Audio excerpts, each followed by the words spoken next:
అందరికీ మరణాతండి. బాగున్నారండి? మహాపరిశుద్ధుడు ప్రభువారు తన పరిశుద్ధమైనటువంటి ఆశీస్సులు నేడున్న మన అందరికీ ప్రసాదించుగాక. ఆమేన్. ప్రియమైన స్నేహితులారా, సర్వాధికారి లోకరక్షకుడు అద్వితీయుడు ప్రభువారు తన వాక్యము ద్వారా మనతో మాట్లాడువారై ఉన్నారు. 146వ కీర్తనలో నుంచి 7వ అధ్యాయంలో మనం చూసినట్లయితే, యెహోవా బంధింపబడిన వారిని విడుదల చేయును అని చక్కగా దేవుడు కీర్తనాకారుని ద్వారా తెలియపరుస్తున్నారు. యెహోవా అనగా సృష్టికర్త.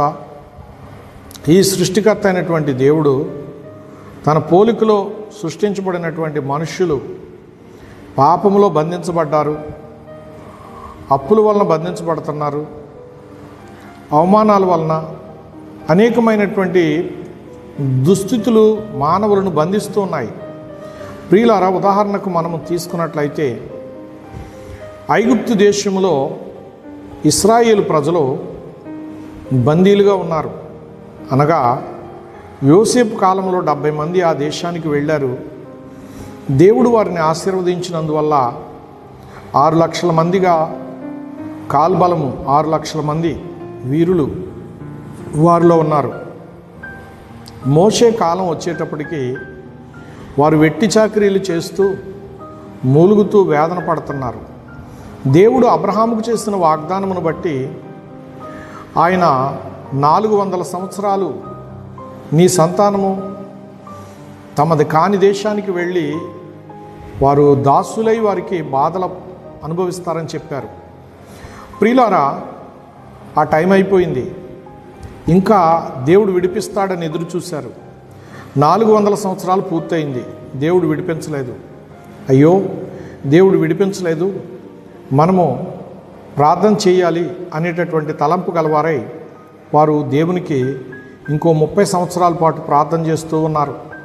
మూలుగుతూ వారి కష్టాల్లో దిక్కులేక, గత్యంతరం లేక, గతి లేక, దేవా మేము ఈ స్థితిలో ఉన్నాము, నీవు మా పితరులకు ఇచ్చిన వాగ్దానం జ్ఞాపకం చేసుకుని మమ్మల్ని కనికరించు అని వారు మూలుగుతూ విజ్ఞాపనలు చేశారు. ఎన్నో బాధలు, దారుణమైన బాధలు అన్నమాట.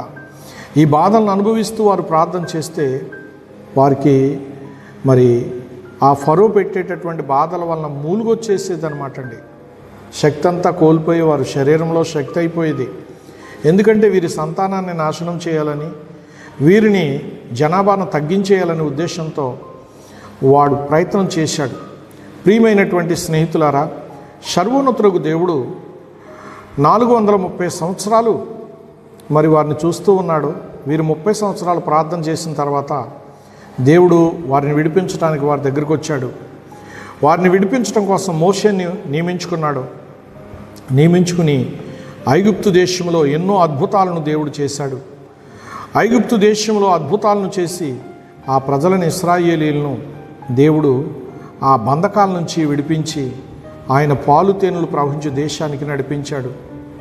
ప్రియమైన స్నేహితులారా, దేవుడు వాగ్దానం చేశాడంటే ఆయన నమ్మదగినవాడు కనుక నెరవేరుస్తాడు. కానీ మనం ప్రార్థన చేసేవారముగా ఉండాలి.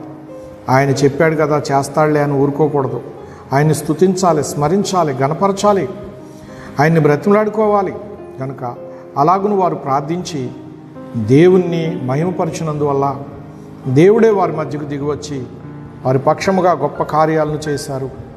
వీళ్ళారాటి దీవెనలు ఈ కడవరి కాలంలో నీవు బంధించబడి ఉన్నావేమో, ఏ స్థితిలో ఉన్నావో, నిన్ను విడిపించే సమర్థుడైన, విమోచించే సమర్థుడైన, నడిపించే సమర్థుడు నాదుడై ఉన్నారు.